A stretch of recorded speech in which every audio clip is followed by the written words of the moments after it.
Good morning. It is time for today's lesson on proportions. It should be a quick mini lesson just to review things that we've done much earlier in the year and remind ourselves what a proportion is and how to solve it.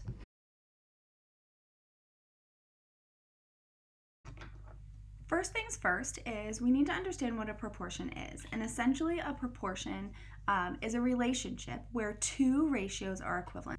For a proportion to be accurate, we should be able to put an equal sign between these two ratios after we prove that they're equivalent. And if that's the case, we can call those proportional ratios. They're a proportion. So the first thing, I have the fraction or the ratio 2/3 and 6/9. If we were calling them ratios, we might say them 2 to 3, 6 to 9. And my question is, are they proportions? Do they make an equivalent relationship? So I always like to draw arrows between corresponding parts in my ratios. So in this case, I'm going to draw an arrow from the 2 to the 6. I'm going to make sure I draw the other arrow from the 3 to the 9. Your arrows have to be going in the same direction in order to test and make sure the relationships are equivalent. So I'm going to be looking for a multiplication or division fact that can relate the two numbers connected by the arrow. So 2 to 6, I know that to get from 2 to 6, that is multiplied by 3.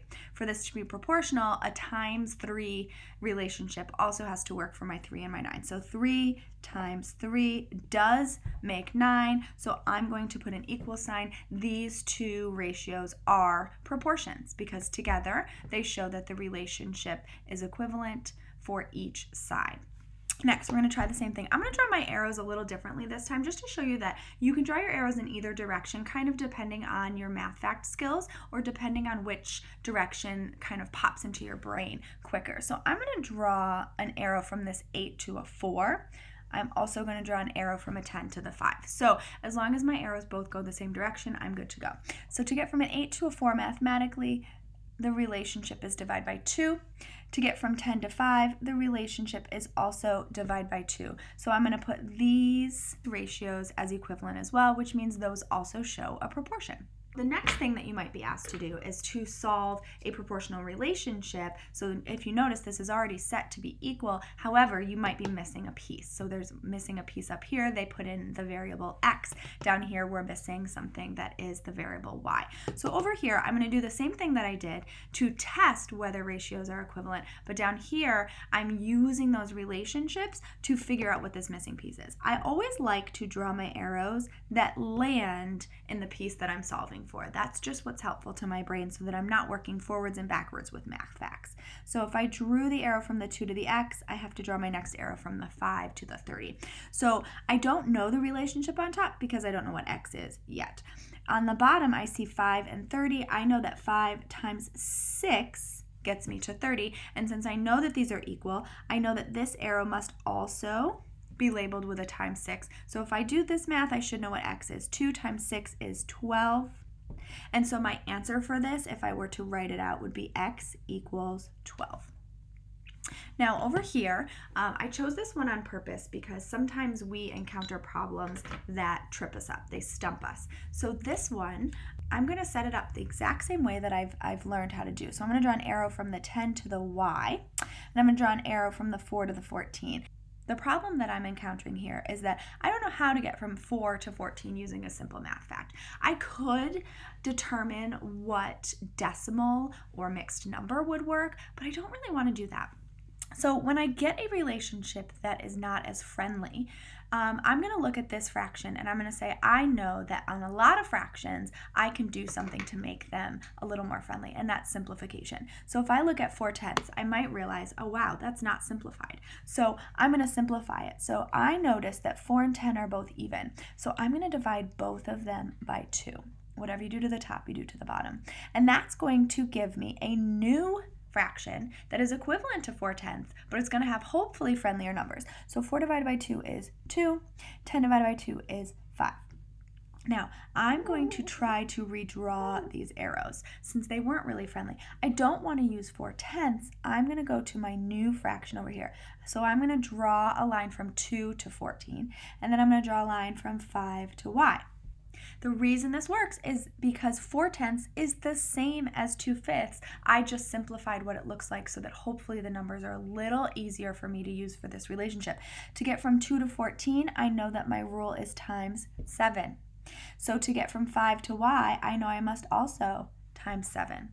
And when I do 5 times 7, I get 35. So my new answer over here is y equals 35.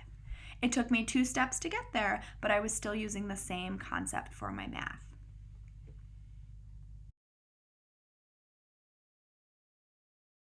So it's time to practice. You can either pause the video right now and go and print this page that I shared with you, or you can just maybe pause the video, take a moment and grab some scrap paper and something to write with and copy down these problems. I'll give you a moment to be ready. Okay, so the first 3 problems are asking us proportion. Are they a proportion or are they not? We're going to have a final answer of a yes or a no. So I'm going to use my same strategy that I've been using with my arrows.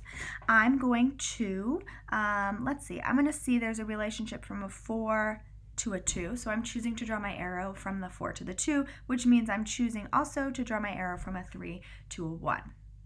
I know to get from 4 to 2, that is divide by 2.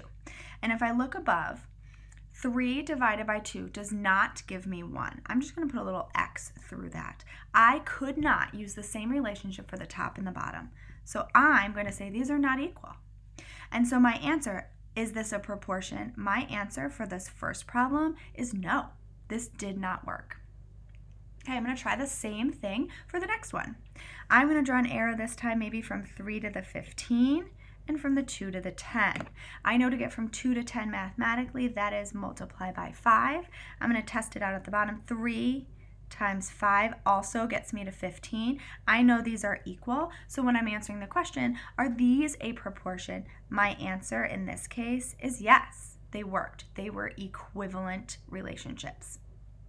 I'm going to try the last one as well. So I'm going to draw an arrow maybe from this 36 down to a 6, from a 30 down to a 5. To get from 30 to 5, it's gotten smaller. I know it's a division fact. 30 divided by 6 is what gets me to 5. 36 divided by 6 gets me to 6. So because it was equivalent, they are equal, and my answer is yes, these 2 ratios also form a proportion. The next 3 problems ask us to solve. So we are already knowing that these are going to be proportional. They already have their equal signs. However, there's something missing in each one. We have an X, we have a G, and we have an X over here. If you remember my tip from earlier, I like to draw my arrows so that they land where you're trying to solve. So before I dive in on these, to make sure that I'm setting up my arrows in a way that works for me, I'm going to go to all of my problems and draw my arrows that land on those variables. Next, I'm going to go to each problem and match the direction of those arrows. Okay, now I'm set up, I'm going to dive into the math. So to get from a 6 down to a 2, I divided by 3.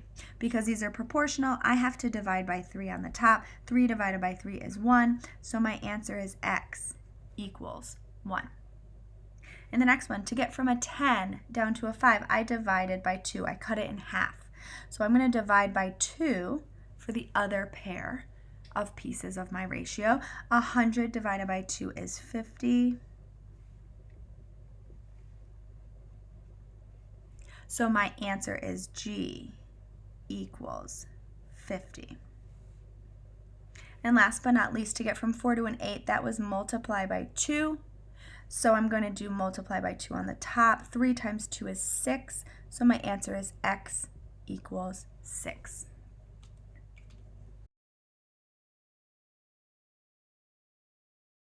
So thanks for watching our review lesson on proportions, and now it is time for you to go and practice.